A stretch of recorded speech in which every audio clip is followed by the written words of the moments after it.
میرے خیال میں آدھا رکوع ہوا تھا پچھلی دفعہ.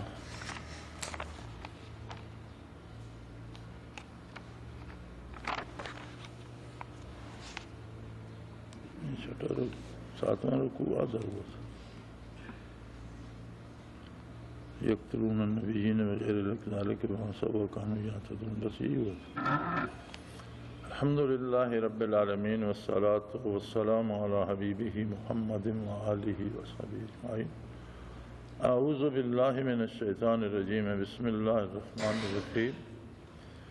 ان الذین آمنوا والذین ہادوا والنصارى والصابئین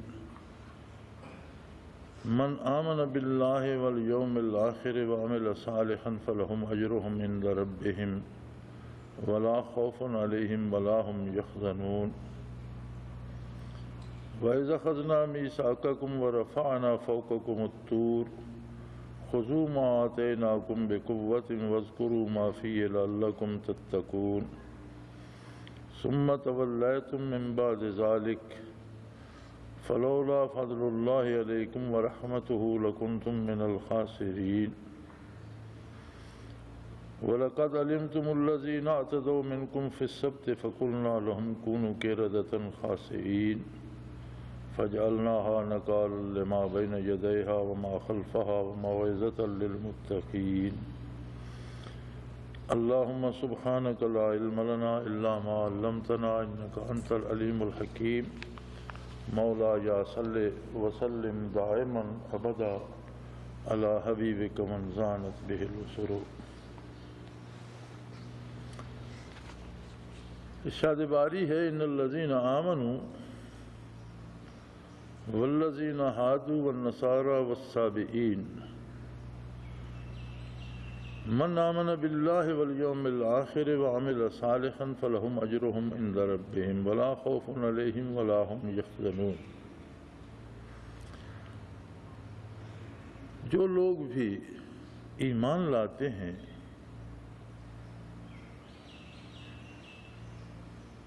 وہ خواہ بندے مومن ہو، ایمان لا کر مسلمان ہو، یا ایمان لانے سے پہلے وہ یہودی ہو، نصرانی ہو یا بے دین ہو. صابئین وہ لوگ ہیں جو دین سے کلیتاً دور ہوتے ہیں، جن کا کوئی دین نہیں ہوتا. اور یہود و نصارہ میں مشرکین بھی آ گئے، چونکہ یہود اور نصارہ دونوں نے اللہ کریم کے ساتھ شرک شروع کر دیا تھا. یہودیوں نے کہا عزیر ابن اللہ، حضرت عزیر علیہ السلام اللہ کے بیٹے تھے، اور نصارہ عیسیٰ علیہ السلام کو اللہ کا بیٹا ثابت کرنے پہ لگ گئے. تو گویا ان دو میں یہودی، نصرانی، مشرکین یا بے دین. تو اب ان چار شکوں میں مسلمانوں کے علاوہ تقریباً سارے فرقے آ جاتے ہیں. یہود و نصارہ کے علاوہ جتنے فرقے ہیں ان میں یا مشرک ہیں اور یا وہ لوگ ہیں جو کسی دین کے پابند نہیں، نہ کسی دین پر ایمان رکھتے. تو گویا سارے فرقے دنیا بھر کے ان میں شامل ہو گئے. اب اس کے ساتھ مسلمانوں کو کیوں شامل رکھا گیا؟ دو وجہ ہیں. پہلی وجہ تو یہ ہے کہ آگے جو مضمون آ رہا ہے وہ سب کے لیے ضروری ہے. مسلمانوں کا بھی صرف یہ کہہ دینا کہ میں مسلمان ہوں اور کلمہ قبول کر لینا کافی نہیں ہے. کفر سے اور انکار سے بدرجہ بہتر ہے زبانی اقرار بھی کر لینا اور دل سے مان لینا، بدرجہ بہتر ہے، لیکن کافی نہیں ہے. دوسری وجہ یہ بھی ہو سکتی ہے کہ کسی سلطنت میں کوئی قانون نافذ کیا جاتا ہے تو بالکل یہ کہہ دیا جاتا ہے کہ اس سے کوئی بندہ بھی، خواہ وہ ہمارا اپنا ہے یا پرایا، ایک پارٹی کی حکومت ہے، وہ کہتے ہیں کہ اس میں ہماری پارٹی کا بندہ ہے یا ہماری مخالف پارٹی کا بندہ، یہ قانون سب پہ لاگو ہوگا۔ کوئی حاکم، کوئی سلطان یہ کہہ دیتا ہے کہ میرے گھر والے ہوں، میرے عزیز و اقارب ہوں یا عام آدمی، یہ قانون سب پہ لاگو ہوگا۔ تو اس ضمن میں بھی یہ کہہ دیا گیا کہ مسلمان ہوں، یہود و نصارہ ہوں یا بے دین ہوں، کوئی بھی ہو، بات سیدھی سی ہے، من آمن باللہ، ان سب میں سے جس نے اللہ کے ساتھ ایمان قبول کیا، اللہ کو اس کی ذات اور اس کی تمام صفات کے حوالے سے مانا، اللہ کو ایسے مانا جیسے اللہ کا رسول صلی اللہ علیہ وآلہ وسلم ماننے کا حکم دیتے، اور وہی یقین والیوم الآخر، وہی یقین اس سے آخرت کے حساب و کتاب کے دن پر ہے، اور وہ یقین اس ایمان اور اس کی قوت کے ساتھ وعمل صالحا اپنی زندگی کو بدل لیتا ہے اور اس کا کردار اور اس کے اعمال صالح ہو جاتے ہیں۔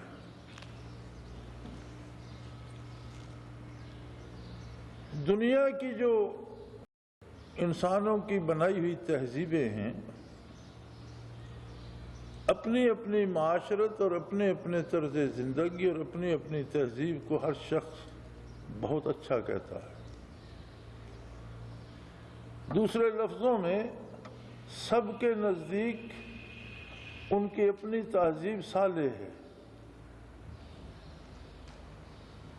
ہمیں پسند آئے نہ آئے، لیکن جو اس تہذیب کے پیروکار ہیں اور اس پر چلنے والے ہیں وہ اسی کو صالح سمجھتے ہیں۔ تو صلاحیت کا معیار کیا ہوگا؟ ایک بات کو میں اچھا سمجھتا ہوں، آپ اسے نامناسب سمجھتے ہیں، تو معیار کیا ہوگا؟ صلاحیت کا معیار ہے آقا نامدار حضرت محمد الرسول اللہ صلی اللہ علیہ وآلہ وسلم۔ ہمارے پاس اللہ کی کتاب ہے قرآن کریم، اور قرآن کریم کی زندہ تفسیر ہے محمد الرسول اللہ صلی اللہ علیہ وسلم۔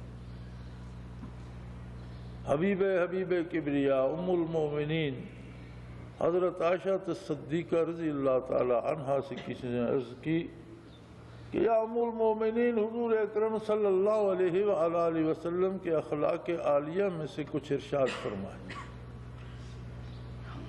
کیونکہ آپ نے فرمایا بعثت لأتمم مکارم الاخلاق،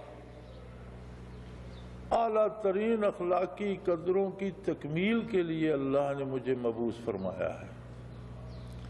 تو وہ اعلیٰ ترین قدریں کیا ہیں؟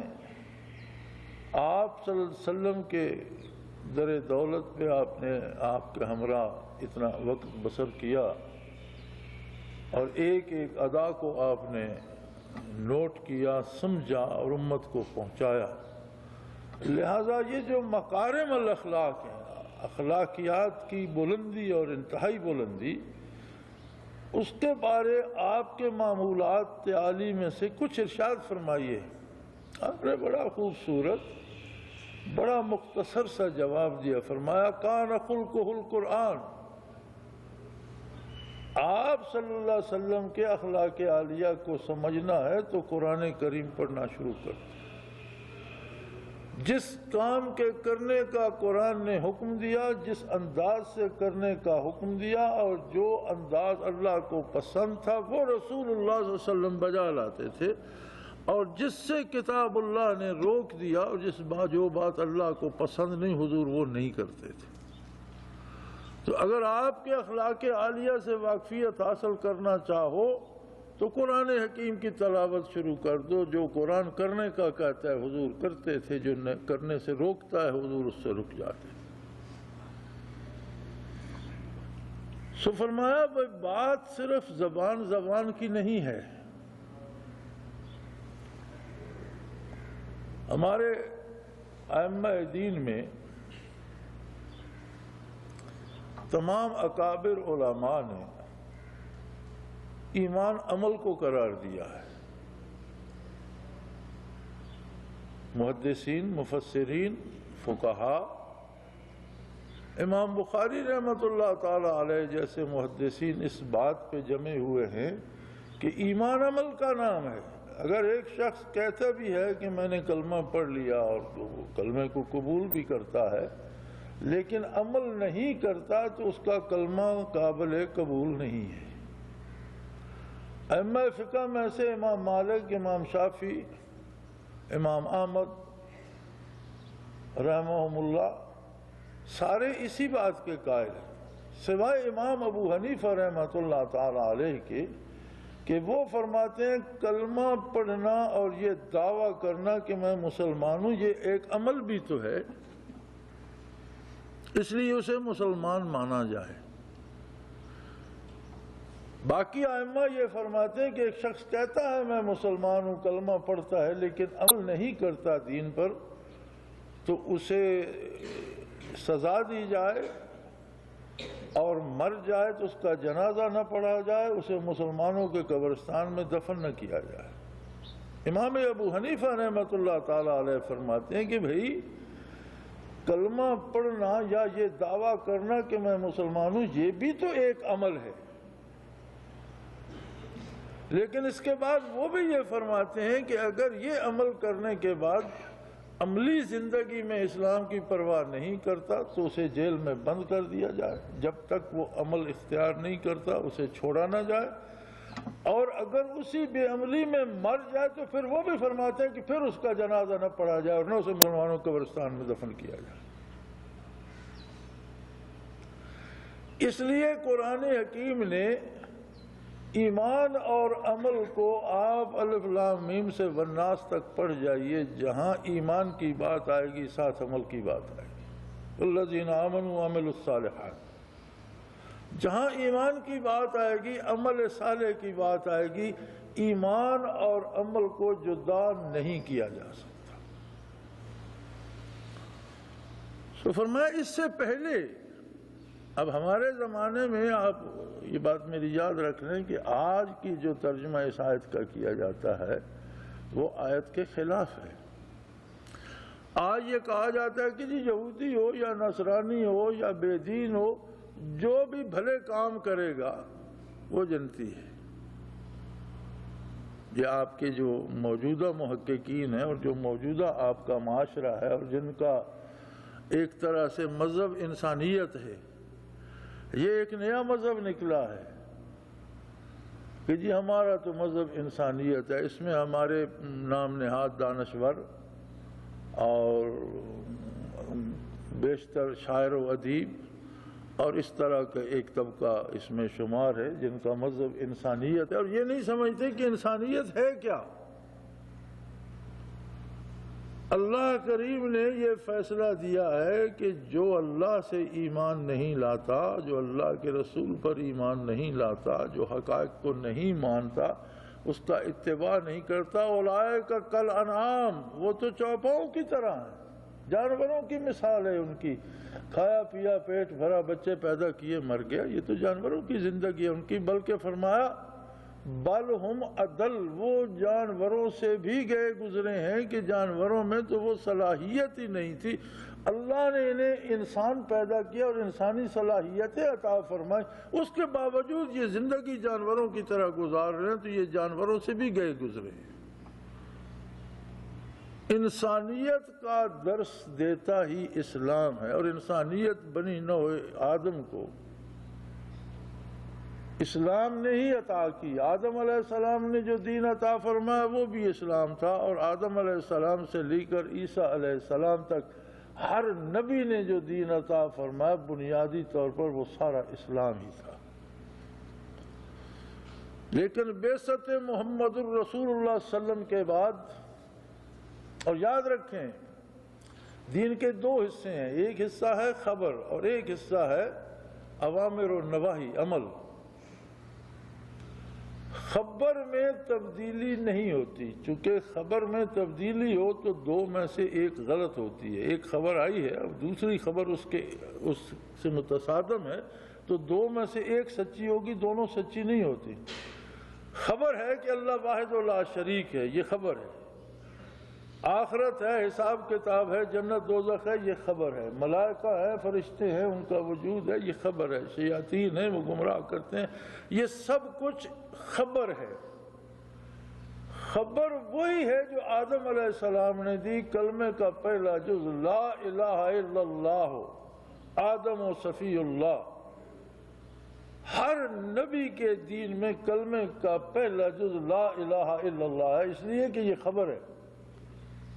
لا الہ الا اللہ نوح نجی اللہ، لا الہ الا اللہ ابراہیم خلیل اللہ، لا الہ الا اللہ اسماعیل ذبیح اللہ، لا الہ الا اللہ عیسیٰ روح اللہ۔ تمام انبیاء نے جو کلمہ عطا فرمایا اس کا پہلا جز خبر ہے، دوسرا ان کی رسالت کے بارے ہے۔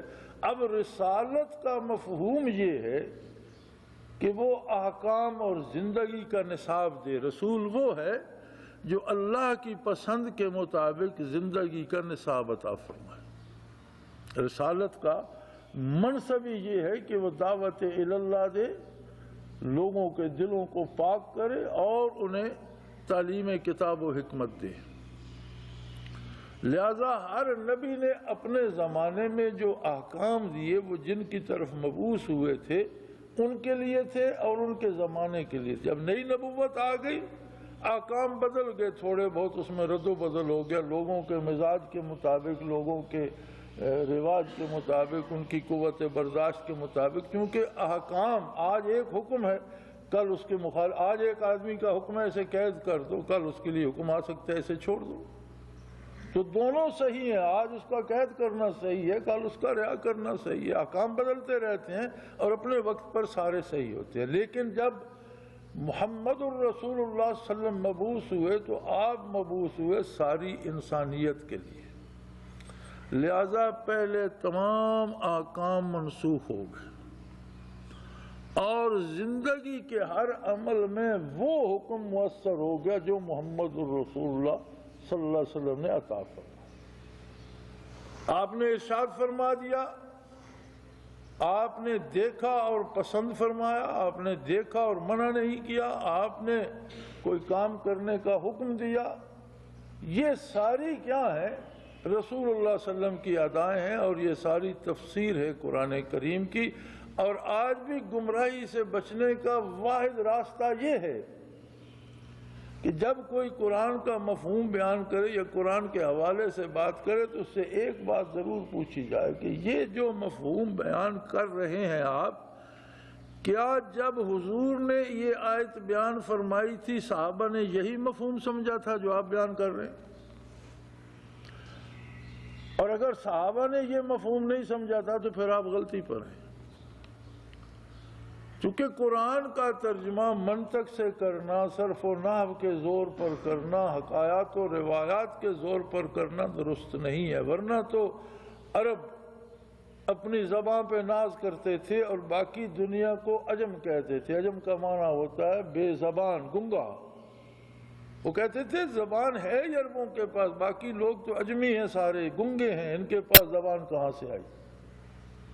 لیکن جب کوئی آیت نازل ہوتی تھی تو عرب کے وہ چنے ہوئے لوگ جنہیں اللہ نے اپنے رسول کی مائیت کے لیے منتخب کر لیا،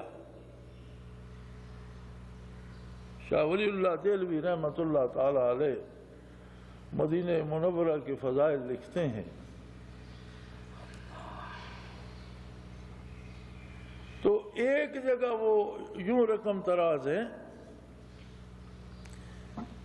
کہ ارشاد ہے کہ آدمی وہاں دفن ہوتا ہے جہاں کی مٹی اس کے خمیر کے لیے بنیادی طور پر حاصل کی جاتی ہے، وہیں اس کی قبر بنتی ہے۔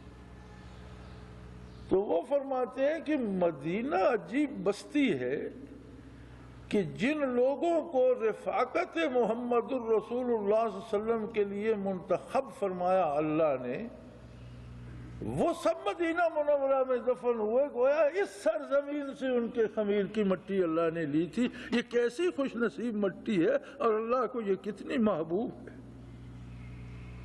یہ فضیلت مدینہ منورہ میں ولی اللہ رحمۃ اللہ تعالی علیہ رقم تراز ہیں، اور فضائل بے شمار لکھنے کے بعد ایک عجیب فضیلت وہ فرماتے ہیں یہ بھی ہے کہ جن لوگوں کو اللہ نے چن لیا، جن میں اکابر صحابہ خلفاء، مسلمان ہو تم بھی سن لو، جو مسلمان نہیں ہیں انہیں مشرک ہیں، یہودی نصارہ ہیں یا بے دین ہیں، جو کسی دین پہ یقین نہیں رکھتے، اس ساری باعث کلمہ طیبہ میں ایک ایسی برقی رو ہے، ایک ایسا نور ہے، ایک ایسی تجلی ہے کہ جب کوئی کہتا ہے لا الہ الا اللہ محمد الرسول اللہ، تو اس سے پہلے کہ ساری برائیاں، سارے گناہ اور سارے کفر و شرک، ہر چیز ایک لمحے میں مٹ جاتی ہے، اور وہ ایسے ہو جاتا ہے جیسے ابھی دنیا میں وارد ہوا۔ اب اس کی مرضی کہ وہ واپس وہی ظلمت اپنے اوپر لادنا چاہتا ہے یا آگے سفر نور کا کرنا چاہتا ہے۔ ساری ظلمتیں مٹ گئی۔ ایک روایت ہے اور یہ حدیث صحیح ہے، نبی کریم صلی اللہ علیہ وسلم کا ارشاد ہے من قال لا الہ الا اللہ دخل الجنہ کما قال رسول اللہ صلی اللہ علیہ وسلم، کہ جس نے لا الہ الا اللہ محمد الرسول اللہ پڑھ لیا وہ جنت میں داخل ہو گیا۔ اب ہمارے عہد حاضر کے یار لوگوں نے اس کا ترجمہ یہ بنا لیا ہے کہ کلمہ پڑھ لینا کافی ہے، عمل کی ضرورت نہیں۔ یاد رہے اس کا مفہوم حضور اکرم صلی اللہ علیہ وسلم کے دوسرے ارشاد سے واضح ہوتا ہے۔ جن لوگوں نے جنگ بدر میں شرکت فرمائی نبی کریم صلی اللہ علیہ وسلم کے ہم رکاب، آپ صلی اللہ علیہ وسلم نے فرمایا کہ اہل بدر جنتی ہیں، اب اس کے بعد چاہیں وہ کچھ بھی کریں۔ بڑا عجیب ارشاد عالی تھا۔ عقول انسانی کی جہتیں تو بے شمار ہیں، وہ کیا کیا سوچتا ہے، اور آپ صلی اللہ علیہ وسلم نے فرما دیا کہ جو بدر میں میرے ساتھ شریک تھا وہ سارے جنتی ہیں، اس کے بعد فرما دیا چاہے وہ کچھ بھی کرے۔ تو کسی نے عرض کی یا رسول اللہ صلی اللہ علیہ وسلم، اگر وہ گناہ کریں، اگر وہ چوری کریں یا وہ کفر کر بیٹھتے ہیں، آپ صلی اللہ علیہ وسلم نے فرمایا کچھ بھی کرے میں نے قید کوئی نہیں لگائی۔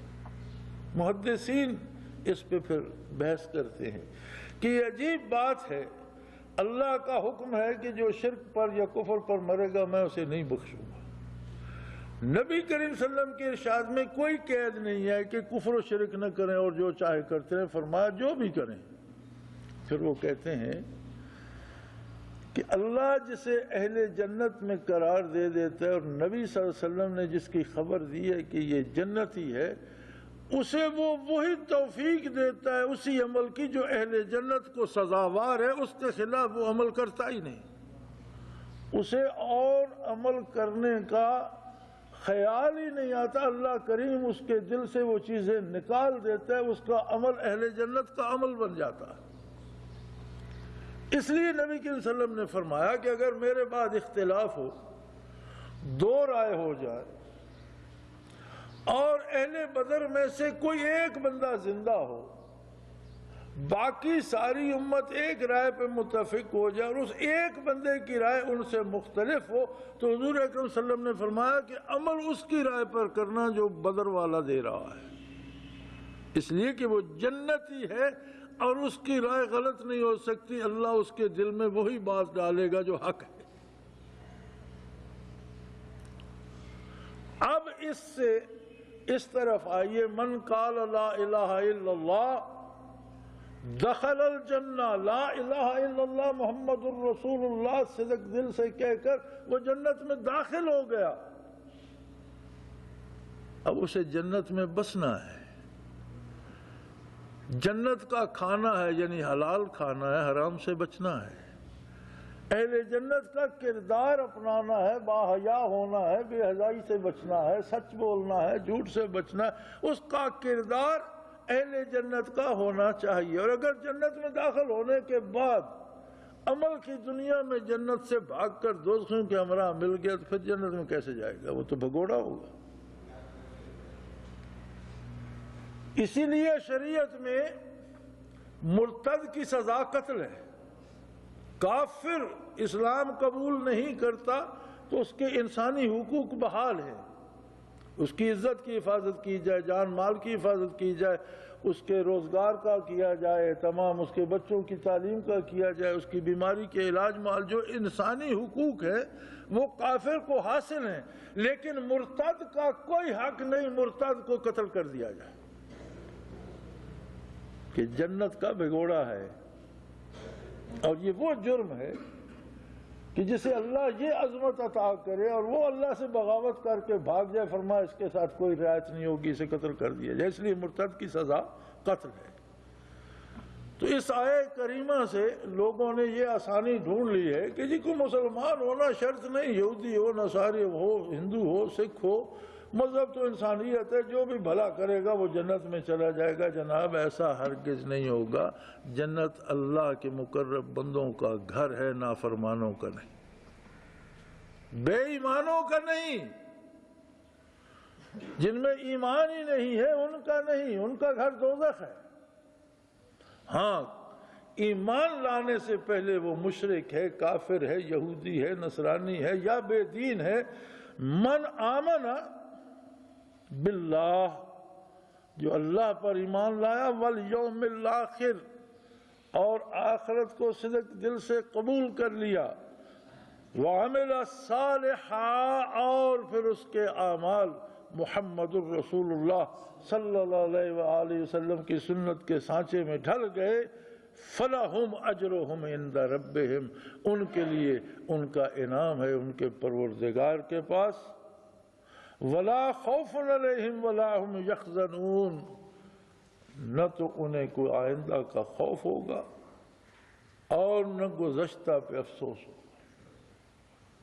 جن لوگوں نے ایمان قبول کیا اور زندگی کو سنت خیر الانام صلی اللہ علیہ وسلم کے مطابق ڈھال لیا، جو گزر گئی اس پر انہیں رنج نہیں ہوگا کہ اس کی تلافی بھی کر دی جائے گی، اور آنے والے حالات کا انہیں ڈر نہیں ہوگا کہ اس میں بھی انہیں اللہ کی رحمت دستگیری فرماتی نظر آئے گی۔ وَإِذْ أَخَذْنَا مِيثَاقَكُمْ وَرَفَعْنَا فَوْقَكُمُ الطُّورَ خُذُوا مَا آتَيْنَاكُمْ بِقُوَّةٍ وَاذْكُرُوا مَا فِيهِ لَعَلَّكُمْ تَتَّقُونَ۔ پھر بنی اسرائیل کو یاد دلایا جا رہا ہے کہ ایک موقع پر جب تم صرف زبانی کلمے پر رہ گئے اور عملی زندگی سے ہاتھ دھو بیٹھے اور عمل میں تم نے ترک کر دیا عمل کرنا شریعت پر، تو اللہ نے طور پہاڑ کو اٹھا کر تم پر معلق کر دیا کہ یا تو اپنا عمل درست کرو اور یا یہ پہاڑ تم پر گرا دیا جائے گا۔ وَإِذْ أَخَذْنَا مِيثَاقَكُمْ وَرَفَعْنَا فَوْقَكُمُ الطُّورَ، ہم نے تم پر پہاڑ کو طور کو معلق کر دیا اور تم سے وعدہ لیا، اور فرمایا خُذُوا مَا آتَيْنَاكُمْ بِقُوَّةٍ، جو کتاب موسیٰ علیہ السلام لائے ہیں اور جو دین موسیٰ علیہ السلام نے دیا ہے اسے پوری مضبوطی سے پکڑ لو، اور جو کچھ اس کتاب میں ہے اسے یاد کرو، اس پر عمل کرو تاکہ تم متقی بن سکو۔ بے عجیب بات ہے، سوال یہ پیدا ہوتا ہے کہ لا اکراہ فی الدین، ایک اصول ہے کہ دین میں اکراہ نہیں ہے، زبردستی نہیں ہے، تو ان پر تو زبردستی ہو گئی کہ طور اٹھا کر کھڑا کر دیا گیا، اب نہیں مانتے تو پہاڑ کے نیچے کچل جائیں گے۔ سب نے توبہ توبہ کی، وعدے کیے، عہد کیے کہ آئندہ دین کے مطابق زندگی گزاریں گے۔ تو یاد رہے کہ دین منوانے کے لیے کوئی زبردستی نہیں، کسی کو یہ اجازت نہیں ہے کہ وہ بنو کے شمشیر کسی سے کہے کہ کلمہ پڑھو نہیں تو قتل کر دوں گا، اس کی اجازت نہیں ہے۔ کلمہ اس کی اپنی پسند ہے، وہ مشرک ہے، کافر ہے یا ایمان لانا چاہتا ہے، یہ اس کا رب العالمین کا معاملہ ہے۔ لیکن ایمان لانے کے بعد اگر ترک عمل کرتا ہے تو پھر حکومت کی ذمہ داری ہے کہ اس پر سزائیں دے، اسے اس پر زبردستی کرے۔ جس نے مرضی سے اسلام قبول کیا ہے اس پر اسلام سے عمل کروانا حکومت کی ذمہ داری ہے، پھر وہ سزا کا بھی مستحق ہے اور زبردستی کا بھی، چونکہ اس نے اپنی پسند سے دین اختیار کیا۔ اب چھوڑے گا تو سزا قتل ہے، عمل نہیں کرے گا تو درے مارے جائیں گے، کوڑے مارے جائیں گے، قید کیا جائے۔ حالات کے مطابق جو بھی قاضی اسے سزا دے گا وہ درست ہوگی تب تک جب تک وہ اپنا عمل درست نہیں کرتا۔ اور یہ ذمہ داری ہے ان لوگوں کی جو خود کو حکمران یا حاکم یا حکومت کہتے ہیں۔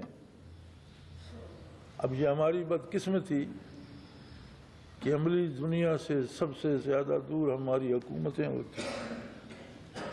بدقسمتی کی حد دیکھیے، اور اس کا سبب یہ ہوتا ہے کہ جب حکومتوں کے انتخاب کا وقت آتا ہے تو ہم لوگ انہی کو منتخب کرتے ہیں جو دین سے دور ہوتے ہیں۔ یہ ہمارا اپنا انتخاب ہے، اس لیے کہ خود ہم بھی دین سے دور ہیں، ہمارے نزدیک دین کی اہمیت نہیں ہے۔ اور وطن عزیز میں ایک عجیب سوچ بن گئی ہے، ایسے لوگ جنہوں نے زندگی میں تھانہ نہیں دیکھا اور شاید مرتے دم تک تھانے نہ جائیں، وہ بھی ووٹ ایسے بندے کو دیتے ہیں کہ میں کل جرم کروں گا تو یہ تھانے میں میری مدد کرے گا۔ عجیب بات ہے، تب تم نے کیا نہیں، کرنے کا ارادہ نہیں، تو جو جرائم کی پشت پناہی تھانے میں کرے گا کیا وہ خود دیندار اور نیک ہوگا؟ تم سے بڑا مجرم ہوگا، تم اس کی حمایت میں جا رہے ہو۔ تم سپولیے ہو، ایک بڑے سانپ کی گود میں جا رہے ہو تو سانپ تو چھوٹوں کو کھا جاتے ہیں، تم کس موت کے منہ میں جا رہے ہیں؟ یہ ہمارا اپنا کردار ہے، ہماری بدقسمتی ہے کہ ہم خود بنیادی طور پر سوچ ہی غلط رکھتے ہیں اور عمل بھی غلط رکھتے ہیں۔ تو اللہ کے نزدیک سادہ سی بات ہے، جس نے کلمہ پڑھ لیا اس پر نماز بھی فرض ہے، نہیں پڑھے گا سزا پائے گا، روزہ فرض ہے بغیر عذر شرعی چھوڑے گا سزا پائے گا۔ اسی طرح اخلاقیات سے لے کر کردار تک ایک لاہ عمل ہے جو محمد الرسول اللہ صلی اللہ علیہ وسلم نے عطا فرما دیا، جہاں سے کوئی چھوڑے گا حکومت اور حکمرانوں کی ذمہ داری ہے۔ یہ بھی جائز نہیں ہے کہ میں اور آپ لوگوں کو قتل کرنا اور درے مارنا اور لوگوں کو ایذا دینا شروع کر دیں۔ یہ حکمرانوں کی اور حکومت کی ذمہ داری ہے، انہیں بھی کل اللہ کی بارگاہ میں جانا ہے۔ اگر اپنی ذمہ داری پوری نہیں کریں گے تو جواب دیں گے۔ ہمیں قانون ہاتھ میں لینے کا اختیار حاصل نہیں ہے کہ ہر بندہ فیصلہ کر دے۔ ایک آدمی سڑک پہ قتل کرتا ہے، اب قاتل کی سزا موت ہے، دوسرا اس لیے اسے قتل کر دے کہ یہ قاتل ہے تو یہ بھی قاتل کہلائے گا، اسے پھر سزا ملے گی، کیونکہ اس کے پاس اختیار نہیں ہے اسے سزا دینے کا۔ اور اگر اسے عدالت پھانسی چڑھا دیتی ہے تو جج پر تو قتل کا مقدمہ نہیں بنتا، بندہ تو اس نے بھی مار دیا، اس لیے کہ اس کے پاس عدالت ہے، وہ اس کے پاس اختیار ہے حکومت کی طرف سے، اجتماعی معاشرے کا جو مرکز ہے اس کی طرف سے اس کے پاس اختیار ہے کہ مجرم کو سزا دے، وہ سزا کہلائے گی۔ میں اور آپ کسی قاتل کو قتل کر دیں گے تو ایک اور قتل ہو جائے گا۔ اسی طرح اگر کوئی دین پر عمل نہیں کرتا تو اسے سزا دینے کا اختیار میرے اور آپ کے پاس نہیں ہے، جس کا آج رواج ہو گیا کہ اس کا عقیدہ صحیح نہیں ہے اسے گولی مار دو، اور اس کا طریقہ صحیح نہیں ہے اسے تباہ کر دو، اور یہ بڑا ثواب کا کام ہے۔ یہ ثواب کا نہیں، یہ عذاب کا کام ہے۔ اللہ کی مخلوق کے لیے باعث ایذا بننا اور بلا اختیار کسی کو قتل کرنا، یہ ایسا ہے، ایک قتل ایسا ہے جیسے انسانیت کو قتل کر گئی۔ تو فرمایا بنی اسرائیل یاد کرو کہ تم ایسے بے عمل اور نکمے لوگ تھے کہ اپنے نبی کی موجودگی میں تم عمل سے ہاتھ کھینچ لیا تم نے، ہم نے تم پر طور کو مسلط کر دیا، لٹکا دیا کہ اگر تم وعدہ نہیں کرتے کہ عمل کرو گے شریعت پر تو یہ گرا دیا جائے گا۔ اذا اخذنا میثاقکم، جب ہم نے تم سے عہد لیا، خذوا ما آتیناکم بقوۃ واذکروا ما فیہ لعلکم تتقون، قوت سے پکڑو دین کو اور جو کتاب دی ہے اس پر عمل کرو تاکہ تمہارا رشتہ استوار ہو جائے اللہ رب العالمین سے اور تمہارا ایک ایسا نازک تعلق بن جائے جسے تقویٰ کہتے ہیں۔ تمہیں اپنا مالک اپنے ساتھ محسوس ہو، تمہیں معیت باری نصیب ہو جائے، تمہیں اقربیت باری نصیب ہو جائے اور تم محسوس کرو کہ نحن اقرب الیہ من حبل الورید، رگِ جاں سے قریب میرا مالک، میرا پروردگار، میرا معبود برحق میری رگِ جاں سے قریب میرے ساتھ ہے۔